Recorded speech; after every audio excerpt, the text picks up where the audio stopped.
वैसे भी काफी सक्रिय होती है। और ये जो हमारा पशु हैं, इनसे बचने के लिए किसानों ने अपने खेत में कटीले तार लगा और ये कटीले तार खेत के बजाय ये सड़कों पर लगाते हैं।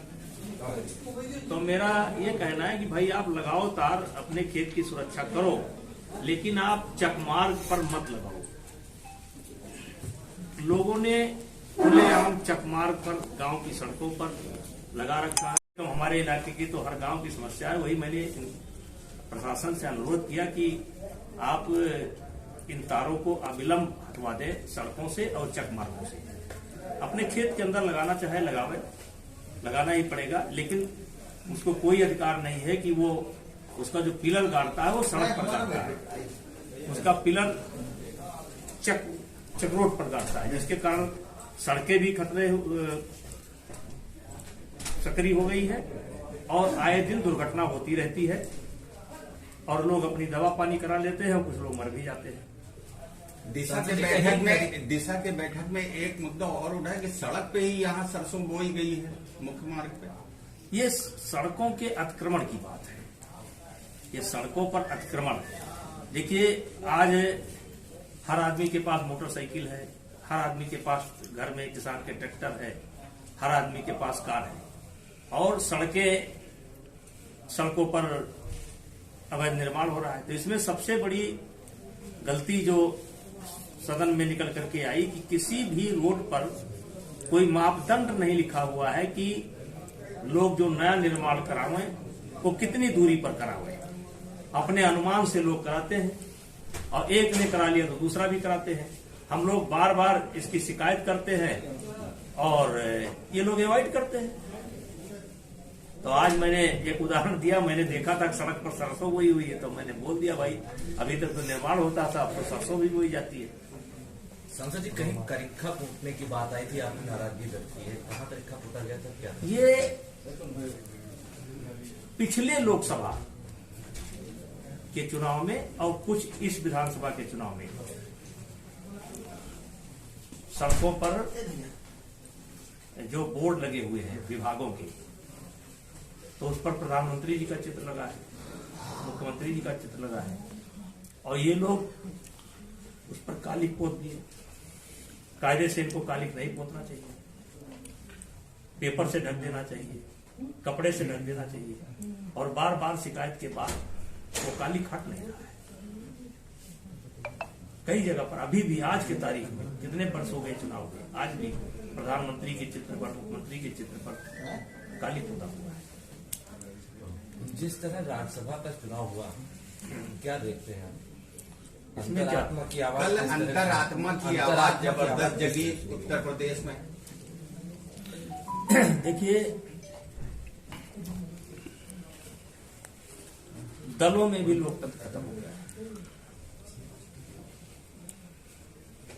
और इसीलिए शायद ये छोटे दल भी अपने लोगों को संभाल नहीं पा रहे हैं।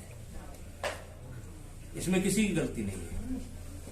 जिन जिन दलों के लोग टूट करके मतदान किए हैं, ये उन दलों की गलती है। अब आत्मा की आवाज पर वोट निकला क्योंकि भारतीय जनता पार्टी को लोग पसंद करते हैं। भारतीय जनता पार्टी ने राम मंदिर का निर्माण किया, भारतीय जनता पार्टी ने इस देश की तुष्टीकरण की राजनीति को समाप्त किया और भी अच्छी योजनाएं लेकर के आए हैं, तो वो लोग तो मौका तलाशते हैं। तो आपका मानना है कि जिस तरीके से अखिलेश यादव पीडीए की बात करते थे, अपर कास्ट के जितने भी विधायक थे उन लोगों ने उनके विरोध में जाके वोट दिया है उनके दल के? अब ये उनका विषय है, लेकिन कहीं न कहीं अंतरात्मा की आवाज यही दिखाई पड़ रही है कि भारतीय जनता पार्टी अच्छा काम कर रही है। आज हर लोग भारतीय जनता पार्टी में आना चाहते हैं। वो विधायक थे, उनको मौका मिला, उन्होंने वोट दिया, भारतीय जनता पार्टी में एंट्री हो गई उनकी। अखिलेश यादव ने कहा है कि ये पैकेज दे करके वोट दिलाया गया, कुछ लोग को सुरक्षा का, कुछ लोग को टिकट, कुछ लोग को पैकेज दिया गया संजय सेठ की तरफ से। बीजेपी अपनी हार मान चुकी थी लेकिन जबरदस्ती तरीके चलाया गया। जीत जीत होती है, जीत जीत होती है और उसमें कारण नहीं देखा जाता। जीत आज विपक्ष के विधायकों ने, समाजवादी पार्टी के विधायकों ने भारतीय जनता पार्टी के कैंडिडेट को वोट दिया, तो इसलिए ये बात साबित होती है कि उनके कार्य व्यवहार से और उनके दल से लोग संतुष्ट नहीं थे और उन्होंने वोट किया। जिस तरीके से हिमाचल प्रदेश में तो कांग्रेस प्रत्याशी की हार हुई, बीजेपी की जीत, उसके बाद लगातार कांग्रेस के विधायक पार्टी छोड़कर बीजेपी के संपर्क में आ रहे हैं, किस तरीके से वहाँ के सियासी इस्तीफे की मांग की गई है, उनके सीएम के इस्तीफे की मांग की गई है। हाँ, इस्तीफा। देखिए,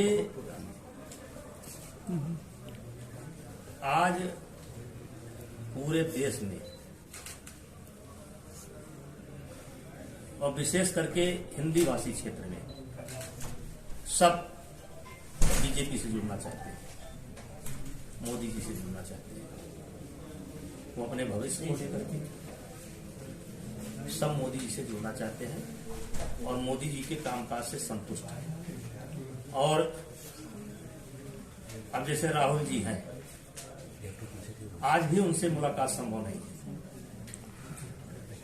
आज भी उनका कोई नेता, उनके तो कुछ बड़े नेता इस बात पर चले गए कि जब वो उनसे मिलने गए तो अपने कुत्ते को बिस्कुट खिला रहे थे और वही बिस्कुट उठा करके उसको दे दिया, वो छोड़कर चले गए। आज एक प्रदेश के मुख्यमंत्री चंद नेताजी, जिस तरीके से हल्द्वानी में एक आक्रमण को हटाने के लिए वहां का प्रशासन पहुंचा था, भयानक रूप से उसका विरोध हुआ, तो आप ये चाहते हैं कि यूसीसी जल्दी से जल्दी आ जाए? अब वो तो आ ही जाएगी, वो तो आ जाएगी। सांसद जी, जिस तरीके से सभी दलितों, पिछड़ों और अल्पसंख्यकों की राजनीति करते हैं मुखर होकर, आंकड़ों की बात करने से डरते क्यों? ये तो मानेंगे आपकी गरीबी अभी है और सबसे ज्यादा गरीबी दलित में है, पिछड़ों में है। इस बात को तो इनकार कर नहीं सकते आप। अगले भी हैं, अगले सांसद हम हैं, तमाम मंत्री हैं, राजनाथ सिंह जी हैं, यहाँ मुख्यमंत्री हैं, आदित्यनाथ जी। तो ऐसा कहाँ है कि अगड़ों की कोई इच्छा हुई है? लेकिन ये तो मानेंगे कि दलित आज भी अंतिम पायदान पर है, पिछड़े आज अंतिम पायदान पर है। तो अगर उनकी बात कोई करता है तो अच्छा करता है। सांसद इस तरीके से पीडीए की बात कर रहा है, पीडीए का फुल फॉर्म क्या है आपके हिसाब से? हम नहीं जानते। जिस तरीके से इंडिया गठबंधन में की बात थी, क्या लगता है अब इंडिया गठबंधन की क्या स्थिति रह गई है? देखिए, आप लोग पहले भी मेरा ले चुके हैं, मैंने पहले भी कहा था कि जिस दिन ये संयोजक डिक्लेयर कर देगा और उसके बाद अब देखिए क्या हुआ। तो मैंने कहा था ये सिरे नहीं चढ़ेगा और वही हुआ। और इसमें सबसे बड़ी गलती अगर किसी की है तो राहुल गांधी की है। राहुल गांधी आज के तारीख में भारतीय जनता पार्टी के स्टार प्रचारक हैं। इतना अच्छा प्रचार भारतीय जनता पार्टी का कोई नेता भाजपा का नहीं करता जितना अच्छा प्रचार राहुल जी करते हैं। कैसे? तो आप ये मान कर रहे हैं कि अमेठी से बीजेपी के कैंडिडेट राहुल गांधी हो जाए? हम क्यों मान करें भाई, उनकी मर्जी। वायनाड तो खत्म। नहीं, आप दिला देंगे टिकट, आप बीजेपी टिकट दिला देंगे? कैसे बता देते हैं? बीजेपी के सिंबल पे टिकट अगर आ जाए तो राहुल बीजेपी गांधी को? टिकट दिलाएंगे? नहीं, मेरी बात को आप समझने की कोशिश करिए कि जैसे विपक्ष को भी जिम्मेदार होना चाहिए। सशक्त विपक्ष की कल्पना की गई इस देश के अंदर। और आप देखिए, राहुल गांधी ने अपने आप को सनातन का विरोधी साबित कर लिया और हर मंदिर जाएंगे। और उसके बाद भी उन्होंने साबित अपने वक्तव्य से अपने उससे यह साबित कर दिया कि मैं सनातन विरोधी हूं। राहुल गांधी के नेतृत्व में विपक्ष खड़ा होने वाला नहीं है। स्वामी प्रसाद मौर्य को कैसे देखते हैं? स्वामी प्रसाद मौर्य ने जैसे सब गए। अरे ये बता दीजिए, कैसे प्रचार करते हैं वो कि भाजपा के लिए कैसे प्रचार? हिंदू के विरोध में बोलेंगे, अपने आप लोग इकट्ठा हो जाएंगे। सनातन से इस देश को कौन निकाल सकता है? ये माना जाता है कि संसार की उत्पत्ति ब्रह्मा जी से हुई, कोई माने या न माने। फिर सतयुग की बात आती है, फिर त्रेता की बात आती है, त्रेता में राम पैदा हुए, द्वापर में कृष्ण पैदा हुए, फिर शिव की बात आती है। तो इतना गहराई से एक एक दिल में जमा हुआ है। सनातन को तो बौद्ध धर्म नहीं समाप्त कर पाया, तमाम धर्म बने नहीं समाप्त कर पाए, सनातन आज भी वही रुका हुआ है। अब आपने अपने आप को साबित कर लिया सनातन विरोधी। तो भैया ये आपकी इटली में राजनीति चल सकती है, हिंदुस्तान में नहीं चल सकती है। सनातनियों को गाली देकर के आप इस देश में राजनीति नहीं कर सकते। और मंदिर जाएंगे भी और सनातन का विरोध करेंगे, राम सेतु का विरोध करेंगे, राम जन्मभूमि का विरोध करेंगे। तालाब खुद खुलवाए, शिलान्यास खुद किया, पीछे भाग गए, अब विरोध भी करने लगे। अब दर्शन करने भी आएंगे, पक्का आएंगे। उस दिन आ जाते तो क्या दिक्कत थी उनको? जब उनको निमंत्रण मिला था तो आ जाते, क्या दिक्कत थी उनको?